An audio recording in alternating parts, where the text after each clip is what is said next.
noticias en un país imposible de resumir. Maldita suerte. Una mirada crítica de una realidad absurda. Y ahí va, 9 de la mañana, 37 minutos. Actualizamos en la próxima media hora parte de todo lo que está pasando en la Argentina y el mundo. Mientras le ponen un like, dejan un comentario, arrancamos a repasar. La Facultad de Medicina de la UBA tuvo que apagar la luz por el tarifazo. Los efectos de la asfixia presupuestaria del gobierno de Milei a las universidades públicas ya empiezan a concretarse. Las imágenes de los docentes y estudiantes de medicina cursando a oscuras se viralizaron en las redes en las últimas horas. Para mitigar los efectos del recorte, no van a encender aires acondicionados ni calderas, justo ahora que arranca el invierno. Van a limitar el uso de luz en espacios comunes, por ejemplo, pasillos y ascensores. Además, recordemos, la Facultad de Medicina tiene 17 pisos, o sea que hay que subir por escalera todo eso. Fue una de las primeras en acatar las pautas para afrontar la emergencia presupuestaria que había establecido este lunes la Secretaría de Hacienda de la UBA. Y el cuerpo docente y estudiantil, los que estudian y trabajan en la Facultad de Medicina, son entonces los primeros en sufrir las consecuencias de un ajuste que ya se extiende en todas las universidades del país.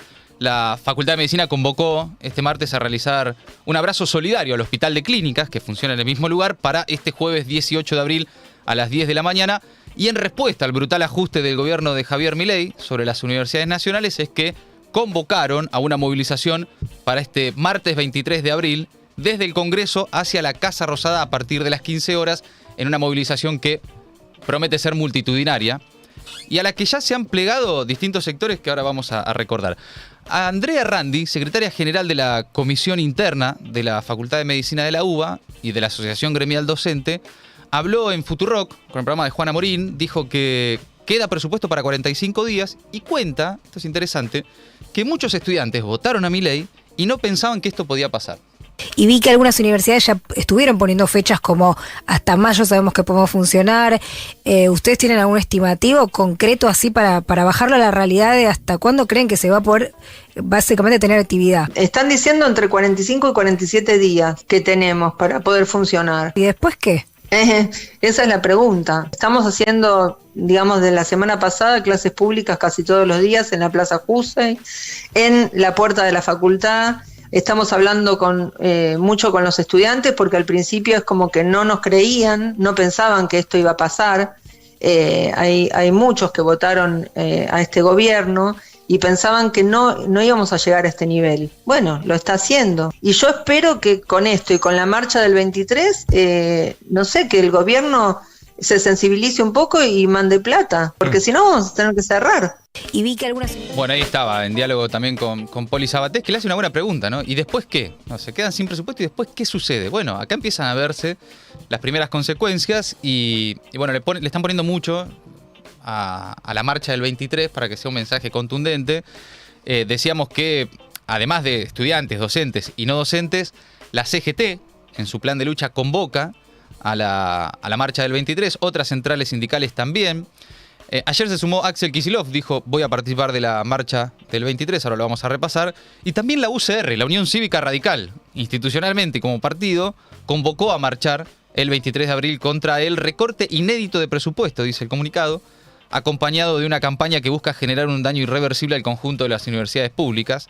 Defendemos la universidad pública y la ciencia frente al ataque del gobierno, dice el comunicado firmado por la UCR, la Universidad Pública Siempre, tiene un vínculo histórico la UCR con la universidad, pero hay el mensaje entonces del partido que preside el senador Martín Lustó, se suma entonces a los distintos sectores que se van convocando, incluso la CGT y la UCR, poco que ver entre sí, sin embargo las dos están convocando también a la marcha del 23. 23 de abril es el próximo martes, ¿no? ¿Estamos de acuerdo? Próximo martes entonces, sí. Desde el Congreso hasta Plaza de Mayo, va a ser yo creo una movilización enorme, porque además esa movilización va a aglutinar otra serie de reclamos y descontentos que tienen que ver, por supuesto, con la universidad pública y el ajuste del gobierno, pero me parece que en general puede ser catalizadora también de otras broncas. Bien, cambiamos de tema. Tema prepagas. Se fue Velocopit de la presidencia de la Cámara de las Prepagas, cuestionado por las uvas y la cartelización, y atacado por el gobierno, desde el mismísimo presidente, pasando por Toto Caputo, bueno, el dueño de Swiss Medical decidió dar un paso al costado al frente de la gremial empresaria después de que el gobierno de Milei criticara a las compañías del sector por los desmedidos aumentos en las cuotas de sus afiliados y después de haber desregulado el mercado de medicina prepaga, se dieron cuenta que tal vez la desregulación total y absoluta no salió bien. No sale bien. Puede fallar. Puede fallar. Bueno, en su carta de renuncia, Velocopit dijo que su vehemencia o carácter son consecuencia de su pasión por esta actividad y que tal vez eso, las formas de Velocopit, dice, generaron ahí alguna cuestión. No, Velocopit es la guita, nos fajaron. Claro. Las formas me chupan No un es tanto huevo. la forma de ser, ¿no? No, pero él lo dice en relación a su vínculo con el gobierno, ¿no? Sí, bueno. A nosotros las formas no nos molestan lo que sale en la cuota de la, Por favor. de la medicina prepaga. La igual le están entrando con de todo Sí. a Velocopit ahora. Ahora, fíjate esto. Porque por la noche estuvo Velocopit en La Nación Más y le tiró responsabilidad al gobierno por no citarlos a dialogar, es decir, por no hacer lo que hacía Moreno, ponele, que era los que los convocaba a una mesa y le decía, che, miren, cuánto tenés de costo, cuánto tenés de ganancia, pin, pin. Y un poco de tierra también a los laboratorios, escuchá. Ahora, ¿a vos no te parece que hubiese sido más correcto citarnos a una mesa y decirnos, muchachos, vengan acá? A ver, ¿qué está pasando? Y nosotros digamos, Bueno, a ver, laboratorio, vamos a poner la política, déjense de romper. ¿Eso no hacía Moreno? Vamos por ¿Eso no hacía el kirchnerismo? Bueno, pero pará. Eso, es decir, lo que pasa es que, ¿cómo vos podés? Es decir, yo te pregunto, cuando te sentás con los supermercados, ¿también te sentás con la industria que le vende a los supermercados? ¿O vos te crees que vos te crees que te podés sentar con la medicina prepaga, pero no con los actores que le venden los insumos a la medicina prepaga? O sea, ¿te parece razonable? No con los laboratorios, te sentás con la medicina prepaga, pero no te sentás con los laboratorios. Bueno, ahí no es casual la mención a los laboratorios. Ahí está la rosca, ahí está el problema. Yo no sé si es tanto que el gobierno detectó mal humor en la clase media y que se le fue la mano con las prepagas, o si hay más bien una disputa interna, incluso entre Velocopit y algún funcionario del gobierno vinculado también a la medicina prepaga, y el patrocinio de los laboratorios sobre el gobierno nacional. El otro día en la nota que publicó este fin de semana Diego Genud en La Política Online, habla de que, por ejemplo, salió también Federico Sturzenegger en las últimas horas a decir, no está tan mal, y lo acusa a Caputo de ser el defensor de los laboratorios. Entonces, más que una cuestión de sensibilidad social, parece haber ahí una interna. Claro, de negocios. Tres patrocinantes, digamos, ¿no? Y cuenta que Sturzenegger, el responsable del mega decreto que fracasó en el Congreso, está enfrentado, obviamente, desde hace años a Caputo y apunta contra otro actor de la administración que Milei protege, que son los laboratorios. Y incluso llegó a decir Sturzenegger en televisión, le estamos diciendo a los laboratorios que van a competir, cuando con el decreto también intentaba desregular que, por ejemplo, los médicos pudieran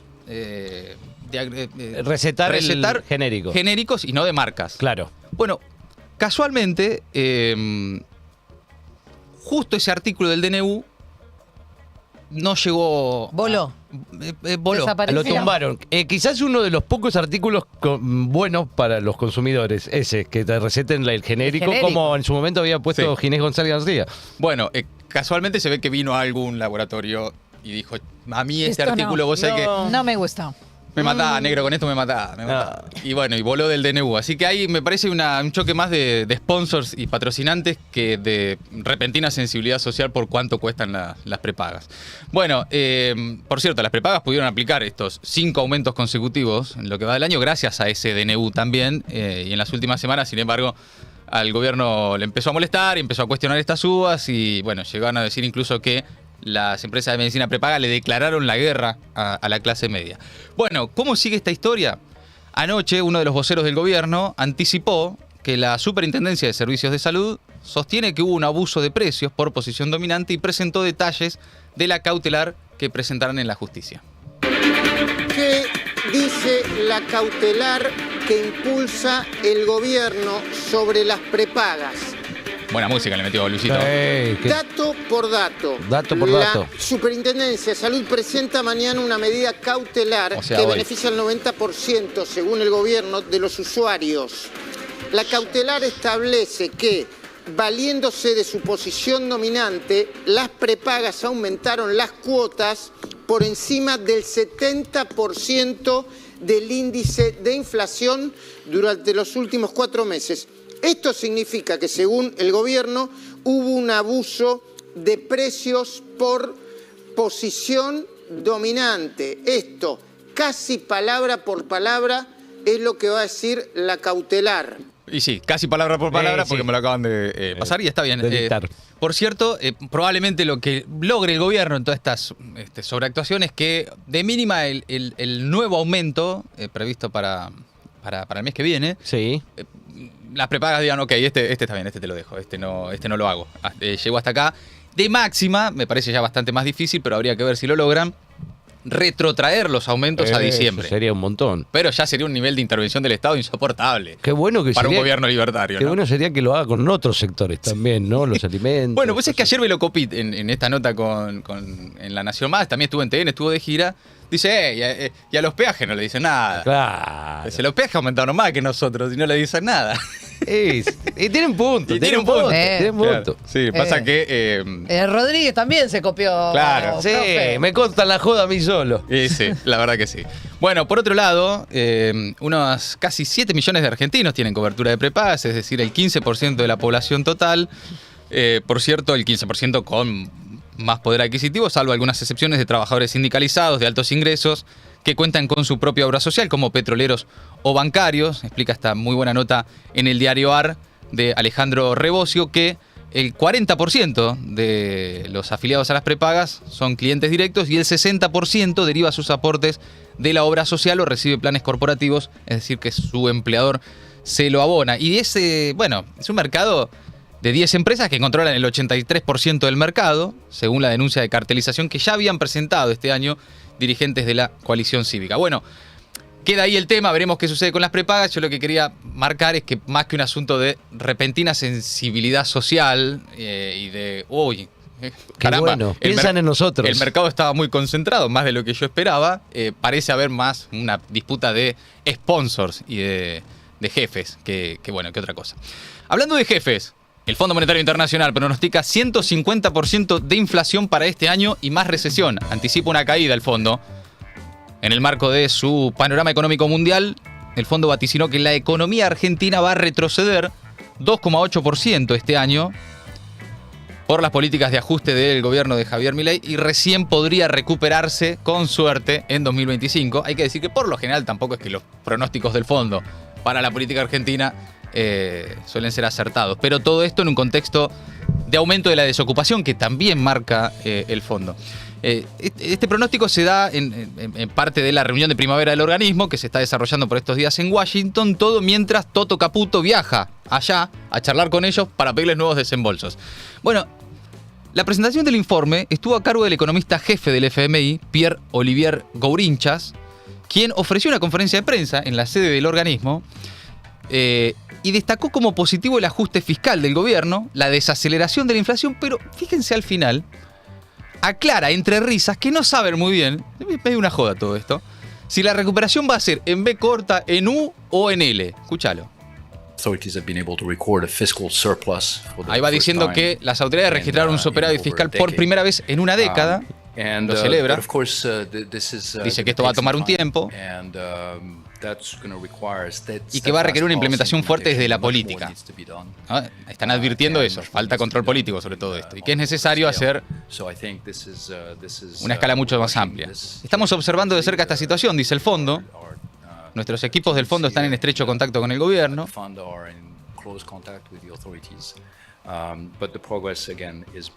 Y dice que los avances hasta el momento son notables. Es decir, el fondo está conforme. Pero escuchá.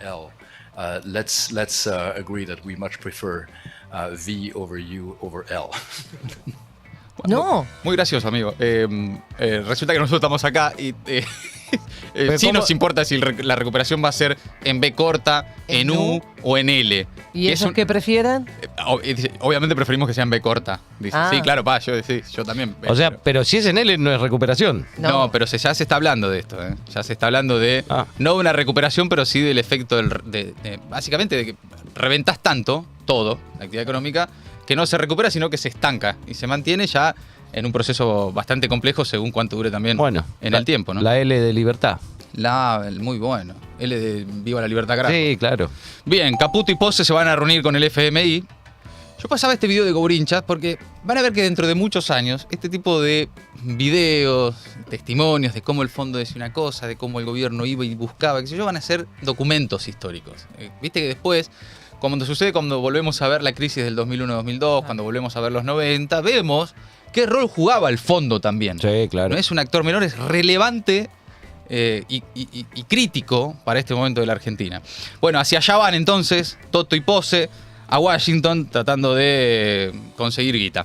Por otro lado, mientras tanto, vecinos autoconvocados de Zona Norte y trabajadores de la construcción bloquearon los accesos al country donde vive Luis Toto Caputo, en Tigre. Ahí lo responsabilizaron al ministro de Economía por paralizar las obras públicas para mejorar la vida en los barrios populares. Y en el medio Barricada TV está el testimonio de Miriam, una de las trabajadoras afectadas. Hola, yo me llamo Miriam, soy una trabajadora de la economía popular de un barrio. Estamos en la casa de Caputo porque se nos cerraron nuestras obras en los barrios, nos quedamos sin trabajo y estamos reclamando eso, que active las obras para que podamos trabajar, porque nos quedamos sin servicios, porque estamos haciendo servicios en los barrios, nos quedamos sin servicios, nuestros servicios básicos, las escuelas sin comida, los comedores sin comida y muchos compañeros sin trabajo, compañeros que no tienen la oportunidad de conseguir un trabajo en otro lado. Las obras que se hicieron fueron cloacas, pasillos, veredas, casas completas, refacciones de viviendas e intradomiciliarias. Eso también se hicieron en todos los barrios de todo el país y eso le cambió un montón a la gente, un 100%. Bien, ahí está entonces la protesta en la puerta del country de Toto Caputo. Bueno, mucha gente que se dedicaba a la urbanización de barrios populares, entre otras cosas, y que producto del ajuste... Muchas cooperativas, ¿no? Sí, y que laburaban con las obras públicas, y la verdad que las imágenes de la cantidad de gente peregrinando hacia la puerta del country fueron muy impresionantes. Y sobre todo eso, ¿no? La novedad de ir a protestar a la puerta del country donde vive el ministro de Economía. Sí. Son cosas que empiezan a observarse también, que también vimos en otros momentos de la historia. Sí, que también es algo que se repite mucho cuando le hacen notas a la gente que está trabajando en los piquetes. ¿Por qué no van a protestar a los... Bueno, ahí está. Vamos acá. Cambiamos de tema. Tiene que ver también con parte de todo lo que estamos hablando. La Corte Suprema rechazó 2 planteos contra el mega DNU y festeja a Milei. Empieza a jugar la Corte. Se trata de 2 recursos presentados. Uno por el gobernador de La Rioja, Ricardo Quintela, y el otro por el abogado Jorge Rizzo. Ahí lo que hizo el Tribunal Supremo fue entender que no había caso concreto, causa o controversia sobre la que tuvieran que intervenir. En definitiva, los 4 miembros de la Corte Suprema le dieron al gobierno una señal que puede ser verdaderamente determinante para el futuro del DNU, y también para la relación del gobierno con la Corte Suprema. Y es una decisión además unánime. La firman Rosati, Rosenkrantz, Maqueda y Lorenzetti. Novedad eso. Lorenzetti, que también está como muy preocupado por meter al hijo, Ariel Hijo, en la Corte. Avisaron que por ahora no es de su incumbencia definir la constitucionalidad del decreto. En definitiva, lo que está diciendo otra vez también el máximo tribunal es avisarle que, por un lado, lo tiene que resolver la política, que va a esperar hasta que resuelva el Congreso. Recordemos que falta el tratamiento en la Cámara de Diputados. El DNU ya fue rechazado en el Senado, tiene que ser rechazado en diputados para que caiga. Eso parece ir lento y durmiendo la siesta. Y le avisa también la Corte al gobierno que no considera que las potenciales inconstitucionales del DNU tengan la gravedad necesaria como para ser tratadas ahora con urgencia. Es decir, mira, si no te lo voltea el Congreso, yo no ando con mucha ganas de voltear el DNU, le dijo la Corte ayer a Milei. Atención, porque había gente que le ponía muchísima expectativa a un rapto de institucionalidad que pudiera atravesar las almas de los 4 supremos de la Corte, ¿no? Hasta el propio Milei la semana pasada había deslizado que la Corte estaba preparando algo en contra del DNU. Se ve que lo estaban preparando y ya no. Bueno. Yo lo que entendí en relación a que no existe controversia es que no le llevaron un caso concreto. Sí. Y que lo que está pidiendo la Corte era lo que yo entendí ayer de leer y de escuchar. Pero es que pasa que la Corte no habla de casos concretos. Claro. Lo que está dando acá es un mensaje general y político. Es decir, yo no voy a intervenir. Claro, no resolvió la cuestión de fondo. Habrá que ver qué pasa si alguien, digamos, si es lo que se supone que va a pasar ahora, que se lleven casos concretos y si empiezan a caer. Pero si no, es que estábamos en condiciones de decir que le están Insisto con el sentido político del mensaje de la Corte. Le está diciendo no solo al gobierno, sino a la política. Si lo quieren voltear, lo tienen que voltear ustedes en el Congreso. Para nosotros acá no hay urgencia, no hay temas de fondo sobre los que tengamos que meternos, ni particulares ni generales. Y es además la Corte empezando a jugar. Tal vez porque, bueno, en algún momento tenía que hacerlo. Y por otro lado también, porque es parte de lo que la Corte viene diciendo también desde hace rato. Por cierto, ahí en ese sentido tienen un punto que es: dejen de judicializar todos los problemas políticos. Si no resuelven ustedes las cosas en el Congreso o en el diálogo de la política, no vengan después a los tribunales a querer resolver lo que no resolvieron ustedes. Pero es, una vez más, la Corte del lado de las corporaciones, ¿no? Si hay algo que favorece el DNU, bueno, es el poder corporativo de los grandes grupos económicos de poder en la Argentina, sobre los que también parte de los jueces de la Corte Suprema han realizado su trayectoria judicial. Bueno, sobre el DNU opinó Cristina en su nuevo rol de tiktokera. La TikToker apareció nuevamente en esa red para dejar al pasar un mensaje sobre el decreto de Milei. Aumenta las prepagas, las cuotas de los colegios y te matan en el banco, dijo la expresidenta. Hola. Hola, cuánta gente que hay, oh. ¿Qué tal, Felipe? ¿Cómo estás? ¿Cómo va? ¿Este bebé? Mío. Ah, ¿cómo se Juan llama? Diego, por Perón y por Manado. Esta es una de las senadoras que votó por la derogación del decreto. Dice que aumenta las prepagas, matan en el banco con todas las tasas de interés y penalidades y en la parte de las penalidades. Pero ponle unas patitas, yo soy medio antigua, soy abuela. Ahí estaba más Cristina, ahí ya en un rol más familiar, con esta senadora y sacándose fotos con el niño. Y deja, es como la nueva metodología de comunicación de Cristina por estas semanas, que es publicar videos en TikTok en los que se la ve recibiendo a gente en el hall del Patria y ahí dejar algún mensaje. Bajando línea. Lo hizo hace poco en relación a la cultura en una reunión con Rita Cortese, sí. Que bueno, como una parte de una conversación casual, de paso tiki tira. Acá también sobre el DNU. No sé, es que es como no sé, han determinado tal vez, parte de la estrategia comunicacional, no lo sé, quieren llegar a alguien, a los jóvenes, ir a TikTok, dar la discusión ahí, no sé qué han interpretado, o qué creen que está es con TikTok, le dijeron y fueron a TikTok. Y fueron a TikTok a pleno. Pero bueno, ahí estaba en todo caso también el mensaje de Cristina sobre este tema. Bueno, el gobierno de Kicillof presentó 2 nuevas demandas ante la Corte Suprema, ya no por el DNU, sino por el recorte de fondos de Milei. Sobre esto sí habrá que ver si en algún momento la Corte tiene alguna opinión, ya que sobre el DNU, parece decir siga, informó Belén Bartoli en una nota en El Destape que Axel demandó a la Nación ante la Corte Suprema por la falta de envíos de fondos en transporte y para abonar el incentivo docente, 2 de los grandes recortes que desde Nación se le hicieron a las provincias. En el caso de la provincia de Buenos Aires, además, se trata de 42.000 millones de pesos que la provincia de Buenos Aires dejó de recibir de manera intempestiva de un día para el otro por decisión de la Casa Rosada. El jueves pasado, el gobernador explicó en declaraciones radiales que eran fondos que se tendrían que distribuir entre provincias y que no pasó, y no corresponde que el gobierno nacional se las apropie, por eso hay que discutirlo en la Corte Suprema. Ahí puede haber tal vez algún intento de generar que sí, la Corte sobre conflictos entre provincias y nación, cuando tiene que ver con fondos, por lo general alguna opinión mete y no se hace tan la distraída. Veremos si lo logra, en este caso, el gobierno bonaerense. Ya que estamos con Axel, en medio de la discusión sobre la interna, quién conduce, las formas, los mensajes de WhatsApp y demás, y sobre el recrudecimiento de las diferencias que existen entre algún sector de la cámpora y algunos otros sectores del peronismo, Axel Kicillof visita hoy 2 municipios de la cámpora. Cuenta Macarena Ramírez en letra P que Axel va a visitar este miércoles 2 distritos gobernados por dirigentes de la cámpora, va a estar Axel acompañado del ministro Andrés Larroque, ex secretario general de la cámpora, que el fin de semana encendió la mecha, ¿no? Con eso que dijo, que empezó a generar respuestas, adhesiones, rechazos y demás. Bueno, el gobernador, que busca mantenerse al margen de las rencillas, llegará a Quilmes, donde será recibido por la intendenta Mayra Mendoza, figura destacada dentro de la agrupación liderada por Máximo Kirchner. Mayra, además, este lunes, con un contacto con la prensa, había considerado una falta de respeto a los cuestionamientos a Cristina. Bueno, también participará el ministro de Justicia de estas reuniones, el camporista Juan Martín Mena, ex viceministro de Justicia a nivel nacional. Y la segunda parada de Kicillof será Hurlingham, distrito gobernado por Damián Celsi, otro camporista. Y ahí el motivo es la inauguración de un centro de salud mental juvenil, por lo que estará presente Nicolás Kreplak, también ministro camporista. O sea, un álbum de fotos con la cámpora para descomprimir un poquito la tensión interna de estos días. Sé que hubo contactos también por estas horas anoche, entre Axel y Massa. También Massa habló con Máximo. O sea, están como diciendo, dejémoslo de joder. Ey, Hey, you. Hey, hello.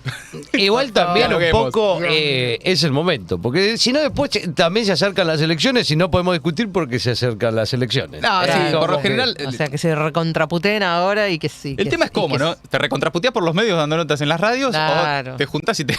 Claro, bueno. Y te cagas bien a trompadas. Y te puteas para qué. Claro. Y además siempre lo decimos, ¿no? Sí, sí. ¿Para qué? ¿Para qué? Claro. ¿Para qué? Bueno, ayer habló de vuelta Larroque.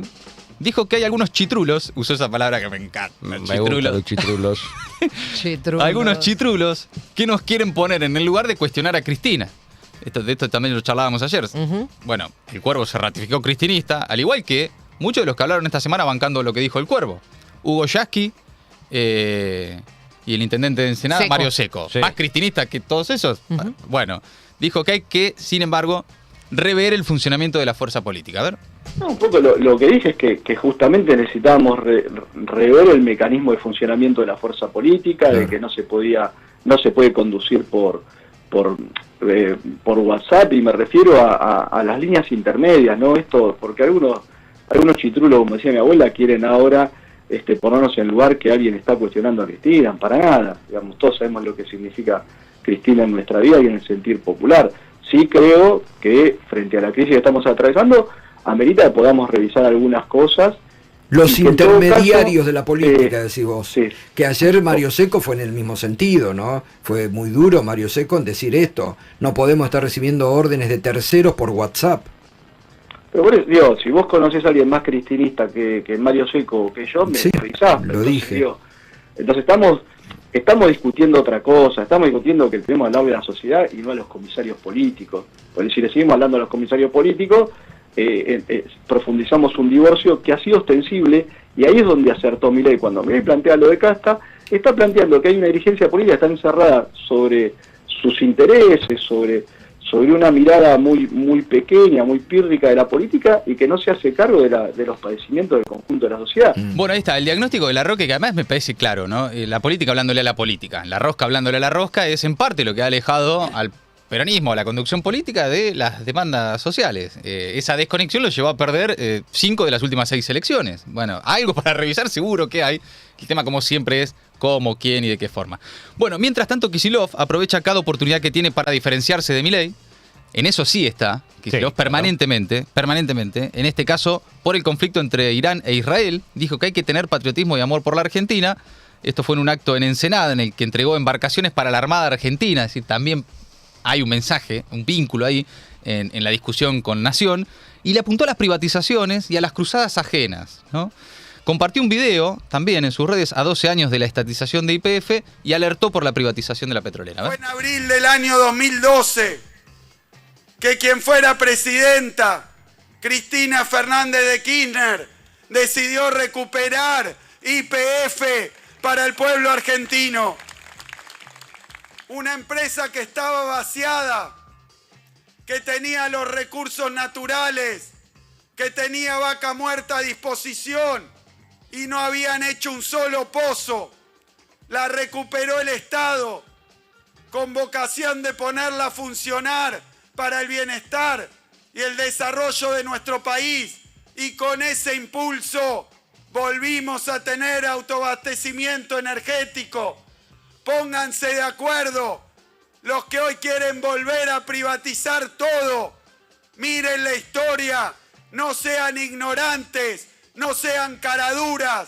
Ya privatizaron YPF y se vació, se destruyó y nos quedamos sin nada. Bueno, ahí está Axel Kicillof. También, después de esto, más tarde, se reunió con rectores de universidades públicas y referentes del sistema científico-tecnológico y dijo que él va a participar de la movilización del 23, la movilización de universitarios a Plaza de Mayo. Dice que las medidas del gobierno nacional afectan la continuidad y el sostenimiento de estas instituciones tan importantes para nuestro desarrollo y ponen en peligro el derecho a la educación. Por eso es crucial pensar conjuntamente y coordinar estrategias para acompañar en este momento tan complejo. Así que en esa está también Axel, en un equilibrio entre confrontar permanentemente y en cada aspecto que puede con el gobierno nacional. Además, un enfrentamiento natural, lógico. Sí, obvio. Dos economistas de extracciones ideológicas totalmente contrapuestas. Uno es el gobernador de la provincia de Buenos Aires y sectores del peronismo lo están ubicando y lo están empujando a ocupar también el lugar de liderazgo del peronismo, lo que vimos en los últimos días, y lo que ha desatado también la discusión interna, y al mismo tiempo haciendo equilibrio, yendo hoy a municipios de la Cámpora y tratando como de que no se desmadre tampoco la discusión, ¿no? En ese equilibrio está Kicillof por estas horas. Hablábamos de Milei. Milei dejará de viajar en aviones comerciales, lo comunicó el vocero Manuel Adorni. Dijo que por recomendación del Ministerio de Seguridad, Milei dejará entonces de volar en los aviones de aerolíneas comerciales para sus traslados a otras partes del mundo. Escucha. Seguridad, Patricia Bullrich, manifestó preocupación por los viajes del presidente en aviones de línea y quería saber si esto lo hablaron hoy en la reunión de gabinete, si lo conversaron entre ellos al menos, y si habría posibilidad de que empiece a utilizar el avión presidencial, donde, como dijo la ministra, tendría protección de la Casa Militar. Gracias. Bueno, sí, efectivamente el Ministerio de Seguridad nos advirtió sobre ciertos riesgos que existen en informe reservado del porqué de esta sugerencia. Bueno, básicamente porque es un peligro. Lo que siempre se dijo y lo que siempre dijo, por ejemplo... Nadie está sorprendido. Alberto Fernández, que en modo tuitero, mejor Alberto, ¿no? El Alberto tuitero, salió a criticar irónicamente la decisión de Milei de no viajar más en vuelos comerciales, y un día se dieron cuenta, dijo Alberto, que está como medio en modo... Si no me defiende nadie, me voy a defender yo solo. Y cada vez que puede, agarra y tira. Cuando ve la oportunidad, dice, epa, esto lo dije, yo lo avisé. Es recomendable usar aviones oficiales por cuestiones de seguridad, dijo Alberto. Y planteó que el gobierno demoró más de 100 días para descubrir lo obvio, el precio que se paga cuando uno juega a hacer demagogia. Es lo que insistió Fernández desde su cuenta de Twitter. Bien. ¿Por qué se volvió antes Milei de Dinamarca? ¿Por qué? ¿Qué pasó? ¿Por qué? Empezó a circular información en las últimas horas distinta. Sí. ¿No? La primera idea difundida por el gobierno es que, bueno, como se pudrió todo el Medio Oriente, cuestiones de seguridad, Milei volvía rápido, armaba un comité de crisis, traía al embajador a la Rosada. Nadie le dio bola, al final fue una reunión de gabinete, nadie lo llamó ni desde allá como para decir, che, ustedes en qué están. Bueno, no importó demasiado. Y ahora empezó a suceder que Viale, por ejemplo, explica... Johnny Viale, que Milei contó que volvió antes de Dinamarca porque si no era boleta. Escucha. ¿Qué? ¿Vos sabés por qué volvió antes de Dinamarca Milei? Bueno, por el ataque de Irán a Israel. Sí, pero no solamente por eso. ¿Qué? O sea, sí, pero eso conllevaba otra cosa más. Y esto me lo confirmó hoy una persona muy cercana al presidente. Dígalo. La frase fue... menos mal que no me subí a ese avión en Dinamarca. ¿A qué te referís? A eso, si no me volví antes, yo era boleta. Epa. Vamos de vuelta porque es muy fuerte. Vamos de vuelta. Milei habría dicho que lo que querían atentar contra él. Y ahí Diego Sheinbaum insiste. Milei y duró, es como buen psicólogo lo interpreta. Si yo no me volvía antes de Dinamarca, era boleta. Pero pasaba por y lo el paso tengo aéreo. recontra chequeado. Okay, recontra chequeado. Cuestión que esto ya cambia un poco la historia, ¿no? Es distinto. Volver antes por el comité de crisis, listo, el mundo cambió, que yo a decir, che, si yo me subía a un avión de la fuerza, un avión de combate. Ahora, ¿por qué elegirían atacarlo justamente subido a un avión de guerra, supuestamente repotente? Yo creo que si eso efectivamente Milei lo dijo, lo piensa y demás, habla, es simplemente una nueva verificación del lugar que él creo que ocupa para la humanidad. Él se sube a un avión y lo van a matar. Y hay todo un plan armado, porque no debe ser fácil además apuntar a un avión. Yo me imagino, qué sé yo, ¿no? La situación en Medio Oriente es bastante más compleja que ver si Milei se sube o no se sube a un avión, ¿no? Pero bueno, no hablan de otra cosa que no sea están muy preocupados por Milei, Ori, es así, sí, ¿no? en este Vos momento no. Entras a Al Jazeera, todo eso, ¿dónde está Milei? ¿Dónde está Milei? Aparte, pobre Petri lo deja en un lugar ni gana de atentar contra Petri. Es verdad, es verdad. Sí. Y también digamos que lo está diciendo la persona del periodista que dijo que el 55 fue un golpe del peronismo. Sí, bueno, igual acá lo que está haciendo es no, digo, porque dijo, lo tengo recontra rechequeado. Sí, nada, ese fue Milei diciéndoselo a él directamente, eso me parece que es bastante lógico. No, pero sí, Milei cree que ocupamos un rol en el tablero internacional. Claro. El otro día lo escuchaba de Ezequiel Copel, que hay pocas personas que sepan tanto sobre lo que sucede en Medio Oriente como él, y que decía, justamente le preguntaban el compañero Pedro, están hablando de Milei allá, él que tiene fuentes y contacto directo, y dijo, realmente... No saben quién es. No. Somos irrelevantes. Afortunadamente. Sí. Bueno, por otro lado, otra hipótesis, otra información en realidad, mejor dicho, en el programa de Tomás Rebor en Blender, Iván Jargroski contó que el comité de crisis fue en realidad una pantalla para tapar que las reuniones en Dinamarca le fueron canceladas a Milei y que para cuidar su imagen pública dijeron, che, volvé porque no da. No vayas. ¿Qué dijo Iván? Aparentemente, esta conversación que yo teatralizaba recién del jefe del staff con la primera ministra no existe, o no existió, porque el motivo por el cual el presidente no continúa su gira es porque las reuniones que tenía pactadas en Dinamarca, entre ellas la reunión con la primera ministra, se habían suspendido. Es decir, que lo que ocurrió después, el comité de crisis y una serie de consideraciones más del orden narrativo, tuvo más que ver con una salida para no ser, no quiero ser despectivo, quiero ser muy cuidadoso con las palabras, pero para no quedar en evidencia de que no iba a tener la recepción que él esperaba en Dinamarca, que no lo iban a recibir, que no le iban a dar la reunión o las reuniones que esperaba, que con, efectivamente, encabezar un comité de crisis en la República Argentina por una situación que la República Argentina no tiene. Fue una salida medio de la galera, entonces. Bueno, ahí está. Se ve que le habían suspendido las reuniones, dice Iván, y entonces, hagamos de cuenta que estás muy preocupado por tu viaje en avión y volvete. Armá un comité de crisis. Volvete porque no da. Bueno, hay distintas hipótesis y distintas informaciones al respecto de por qué Milei volvió antes de Dinamarca. O porque lo querían, era boleta en un avión, o porque le cancelaron las reuniones y mejor tuvo que hacer como toda una pantalla de comité de crisis para volverse antes. En fin, hasta ahí más o menos qué sucede en la política argentina. Pasamos al barrio, Ori. Sí, así es. Más adelante vamos a poner el ojo nuevamente en lo que sucede en Medio Oriente, pero les propongo en este espacio que hablemos de lo que sucede en el barrio, la crisis diplomática abierta luego del asalto policial en la Embajada de México en Quito para detener, todo el mundo lo recuerda, ¿no?, al ex vicepresidente y aliado de Rafael Correa, Jorge Glass. Bueno, le damos seguimiento a esa situación. Nicolás Maduro ordenó el cierre de la embajada en Ecuador, en la realidad de todas las sedes diplomáticas, la embajada en Ecuador, los consulados en Quito y Guayaquil, y también pidió que regrese el personal diplomático a Venezuela de inmediato, dijo Nicolás Maduro. Esto lo anunció en el marco de una reunión, que es otra noticia que les comparto, de la Comunidad de Estados Latinoamericanos y Caribeños, que conocemos como CELAC, que celebró una cumbre este martes convocada por la presidenta de Honduras, Xiomara Castro, que es quien es titular en este momento del organismo. Una cumbre durante la cual Andrés Manuel López Obrador, como presidente de México, recibió el apoyo explícito de varios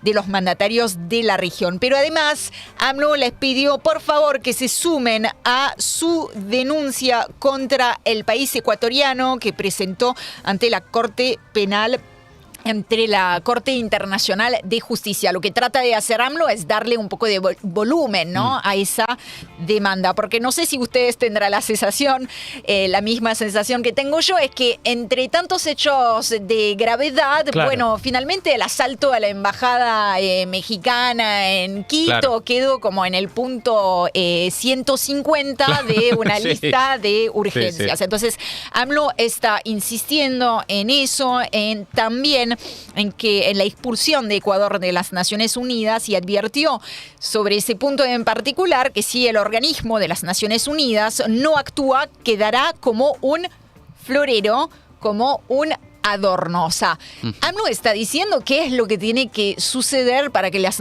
Naciones Unidas tomen una decisión clara respecto de el asalto a una sede diplomática, que es un asalto a la soberanía, en este caso mexicana, y que se hizo a espaldas, recordemos, del derecho internacional. Mientras tanto, ¿qué opina Daniel Noboa? Bueno, se dio a conocer una entrevista a principios de esta semana en la que dijo: no me arrepiento de nada. Es casi, pues, no me arrepiento de nada. Me arrepiento de esta manera. Claro, casi una canción o un poema. Y también dijo que quiere invitar al presidente mexicano a comer ceviche. Buah. O tal vez unos tacos. Ya voy, y podríamos conversar, dijo.